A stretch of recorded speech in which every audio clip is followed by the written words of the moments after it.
উনি নরোত্তমের শিক্ষা গুরু। নরোত্তম ঠাকুরের শিক্ষা গুরু। আর একজন এলেন কি সমানন্দ প্রভু। সমানন্দ প্রভু আর শ্রীনিবাস রামচন্দ্র রামচন্দ্র করে নরোত্তম ঠাকুর। নরোত্তম ঠাকুর। এই তিনজন গ্রীষ্মকালে ভ্রমণ করছেন। গাছতলায় বসে আছেন। গাছতলায় ঠান্ডা লাগে না গরমের সময়, আর একটু বাতাস লাগাইছে। এমন সময় ও রামচন্দ্র বিয়া করিয়া চলে যায়। বিয়া করিয়া দুধ ফুটাইয়া বিয়া করতে লাগে না, দুধ ফুটাইতে লাগে। আর পালকিতে করিয়া সব বরকে নিতে লাগে। তোমার আর কেউ রাখছে, আর তারা ওই রোদুলের মধ্যে এখানে পালকি রাখছে আর ডোল পিটাচ্ছে যাচ্ছে। নরোত্তম ঠাকুর শ্রীনিবাস ঠাকুর বলছেন, হে নরোত্তম, হে নরোত্তম, হে সমানন্দ, এই দুইজন শিষ্য ডুল পিটাইয়া এটা রাজপুত্রের মতো সুন্দর মানুষ, রাজার পুত্রের মতো এত সুন্দর মানুষটা জেলখানায় যাচ্ছে। ডুল পিটাইয়া জেলখানায় যাচ্ছে।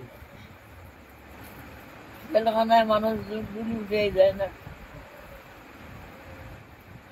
ডুল পিটাইয়া জেলখানায় যাচ্ছে। পালকিটাকে শুনি নিল রামচন্দ্র, আমারে বলছে ডুল পিটাইয়া জেলখানায় যাচ্ছি। আমি তো বলছি ডুল পিটাইয়া যাচ্ছি আমি জেলখানায়। মাথা ঘুরে গেল, সত্যি তো জেলখানায় যাচ্ছি। বিয়া ওরা তো জেলখানা যাই মানুষ ছুটি যেতে পারবে না। বিয়া করলে ছুটি যেতে পারবে? বিয়া করলেই তো ছেলে হবে মেয়ে হবে, সাজে যেতে পারবে? জেলখানা আমার তো বোধন হবে না, সাধন বোধন তো কিছু হবে না। মনে মনে চিন্তা করছে, মনে মনে ভাবতেছে। গেল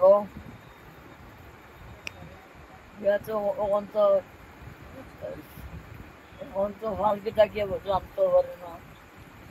এখন বিয়া তো হয়ে যাও, তারপরে যাবো। গেল, বিয়া হইল, তারপরে স্বামী স্ত্রী এক করে থাকে না, করে ঢুকলো না রামচন্দ্র। স্ত্রীর করে না ঢুকিয়া আসি গেল। কোথায় আসলো?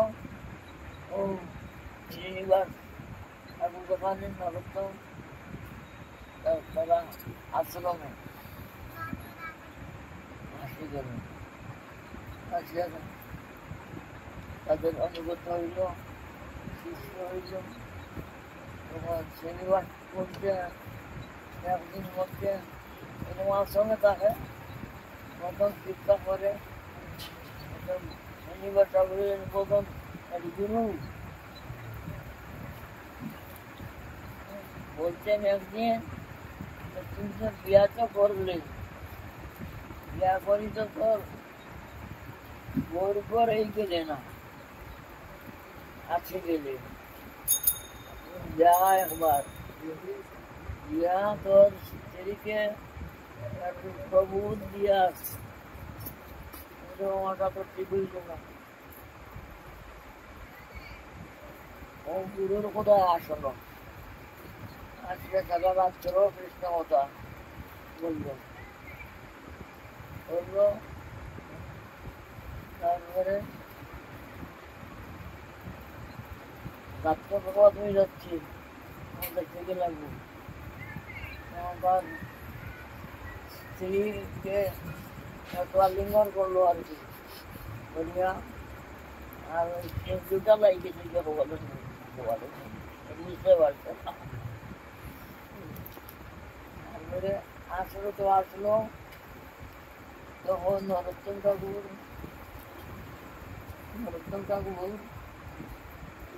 দাড়ু দিতেছেন, আসলো দাড়ু দিতেছেন। আর এই দাড়ু লইয়া তার পুঁটির মধ্যে বাড়ি কান নাই জোর নাই, স্ত্রী সঙ্গ করিয়া আসতেছে। হ্যাঁ, স্ত্রী সঙ্গ করিয়া আসছে, চেন্নাই থেকে বসে আর কাটা দিয়ে পাঁচছে পুঁটির মধ্যে। করবো গুরু ভাইয়া ভাইয়া দিল, মারলো। এই মাথাটার বাড়ি গুরুর বিটে লাগিয়েছে, মারছে তো রামচন্দ্রকে। যেন গুরু শিষ্য একাত্মা হইয়া গেছে, বোধন করিয়া গুরুর মা বিটে লাগিয়ে গেছে চাকার বাড়ি। জানে না কেউ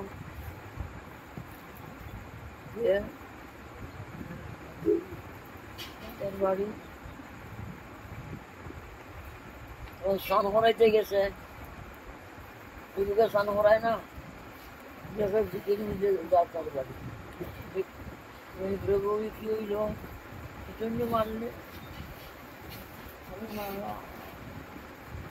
মারলাম রামচন্দ্রকে। রামচন্দ্র রামটা এক আত্মা, আরে মার সত্যি আমার গায়ে লাগছে। ও কি করি তারে উড়াই দিব, মারছে তো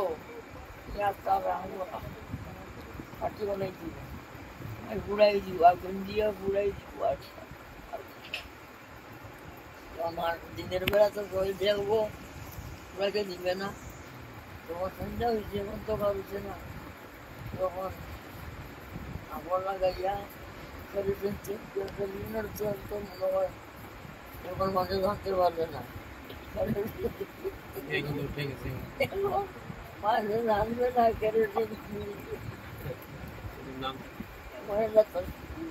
যুগান্তর আল্লাহর প্রয়োজন হয়েছে, ওটাই যোগান্তর গেল।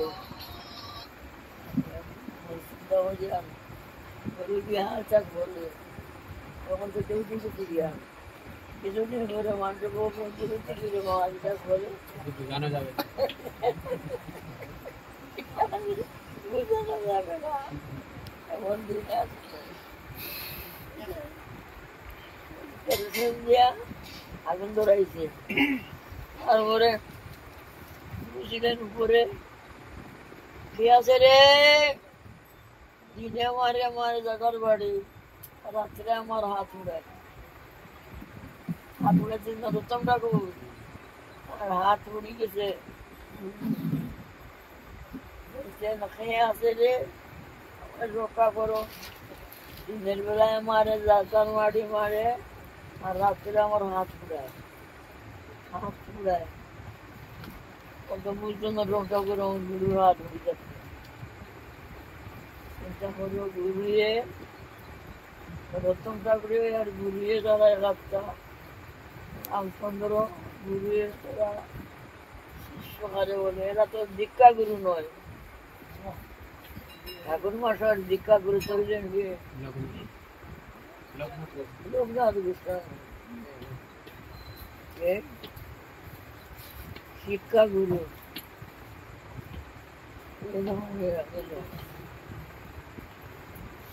রামচন্দ্র কবিরাজ আর নরোত্তম ঠাকুর বল তারা দুই গুরু ভাই একাত্তা গুরু শিষ্য একাত্তা গুরু আর শিষ্য যে কিভাবে থাকতে লাগে কিভাবে আত্মা বোধন করতে লাগে আমরা তো বোধনও জানি না আর গুরুর সঙ্গে বোধন করবো কি গুরুর সঙ্গে বোধন করতে গেলে কিছু জানতে লাগে তো কিছুই জানি না পাঠশালা স্কুলে একটা ছাত্র বুঝি ও হাই স্কুলে গিয়ে ভর্তি করে করা যাবে ভর্তি করলে হলো না বুঝে বুঝে বুঝে বুঝে বোঝানো শিক্ষা করিয়া যাবে তো তবে তো ভর্তি হবে এইরকম হইল কাণ্ড শ্রীনিবাস আচার্য আর এই সমানন্দ প্রভু নরোত্তম ঠাকুর এই তিনজনকে রূপ সনাতন এরা গাড়ি বরিয়া গ্রন্থ দিচ্ছেন গ্রন্থ গরুর গাড়ি তখন মিটার গাড়ি নয় গরুর গাড়ি লইয়া বাংলাদেশে যাবে বাংলায় যাবে তো বাংলায় যাবে তার অনেক কথা আছে আমার জানাও নাই আর এখন বাবা এলো প্রাচীন বাবা